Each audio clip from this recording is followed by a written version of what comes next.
In the government yard entrenched down, Oba serving the hypocrites as they would mingle with the good people we meet.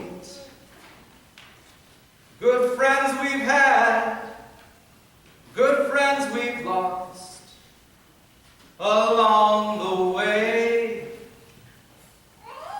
In this bright future, you can't forget your past. So dry your tears, I say. No woman, no cry. No woman, no cry. Has anyone heard that before? Bob Marley. He wrote that song, but if you check the album, he's not credited for writing that song. It's given to Vincent Ford. So if you get that coming up in bar music trivia, you know the answer.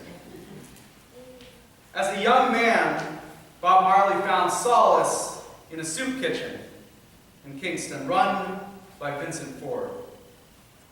It was a place that not only fed the local kids, but Vincent Ford taught them how to play music, taught them the guitar, and encouraged them to write songs, write what they were experiencing in around their lives.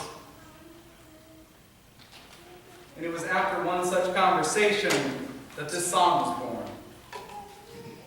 And when it was released, Bob Marley gave his mentor credit for the lyrics so that the royalties of that song would ensure that future generations of Kingston children would have something to eat. He gave the one thing that defined him as an artist, songwriting. This one song to give life to those who were struggling along the same path he once faced. Life is experienced in the moments we share with others.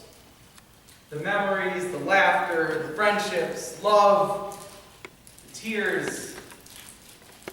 Life is experienced by connecting us with the world and the people around us, forming relationships, and becoming vulnerable, and discovering the costs that one can come with in those relationships.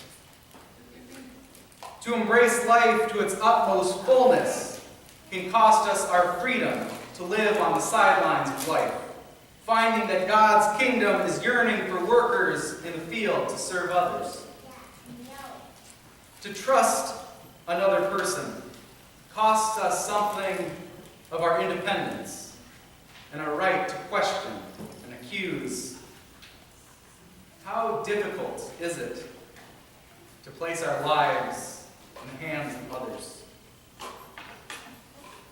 To bring life to others costs us something of our own life.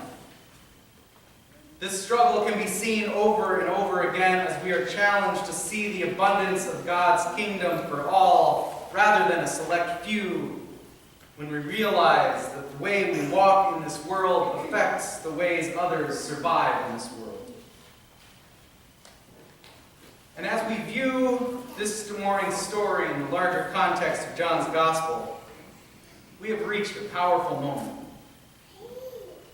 Throughout this Gospel text from John, the events described up to this point, there have been a recurring theme. Is it the miracles, or is it the man, the Word made flesh, that the people will place their belief in? We also find that it is not only Jesus who is affected by the events in this story. If we look a little bit earlier, leading up to this text, we find Martha comes face to face with Jesus. The fact that Jesus had not been there and her brother had died. She not only lost a brother, but she also likely lost everything else. We've talked about it a number of times in our morning discussions about the role of women and men in this this society, Martha and Mary, left without Lazarus, a man to protect them in that time and place, could leave them extremely vulnerable. And in her grief, she must have had many questions, accusations, doubts. And if there was ever a legitimate reason for someone to turn their back on faith and on Jesus, this was it. Day 4, and the stench of the body, where hope is all but lost.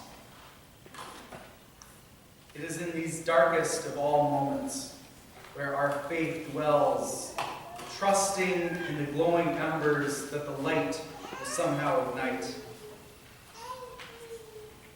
Martha didn't have the opportunity to see the miracle before she made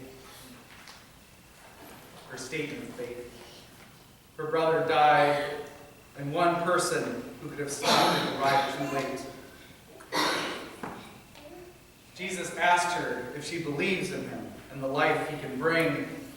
In this crisis moment, a moment of choice and sacrifice, she lays down her grief, her doubts and anger, and even her questions with Jesus, making a new commitment to him. In verse 22, she affirms that she still believes God will give Jesus whatever he asks, although she clearly didn't expect Lazarus to come out of that tomb. When he proclaims himself as the resurrection and the life, Jesus pointedly asks Martha if she believes. One commentary put it that as she answers in the affirmative, she lays down her anger at Jesus, gives up her need for answers and guarantees, and simply lets go, letting herself fall into a faith that offers no certainty, no promise of comfort. And in this moment, she gives up her need for life in order to encourage, affirm, and to give life through her commitment to Jesus. And we can't go through this story without forgetting Lazarus, himself, who was raised up to live a little bit longer, only to face death once again down the road. Was he pleased to have been raised? Or did he feel like the rest that he had finally found was being interrupted? And what about the realization that he had been raised, restored to life to lead to Jesus losing his own life? To what extent was the taking up of his life again a sacrifice for Lazarus? How happy would he have been if he knew that the final sign which Jesus used to reveal God's glory in himself was his restoration to life? And as for Jesus, he could have just done what we all do when learning of a loved one's passing, to grieve with the sisters. His tears would have been enough, and then he could have gone on his way, knowing that he could have avoided the inevitable. Or he could come and give life back to Lazarus, knowing that it would be this very act that would seal his own death. And reading on right after this passage in John's Gospel, we find out that yes, it's clear that the raising of Lazarus was the moment that the religious leaders coalesced and decided that Jesus had to die. His delay in responding to the news of Lazarus' illness was perhaps Jesus searching his own heart to know whether he loved Lazarus enough to lay down his life for him. Perhaps his tears at the tomb, in which those around him remarked on Jesus' love for Lazarus, were not just for Mary and Martha, but for himself and for what he was about to set in motion. Perhaps this was the moment that he actually let go and laid down his life. If we place our faith in miracles, like a quick fix to affirm our beliefs, we find ourselves unable to trust the journey to which we've been called. We are woven together in this life.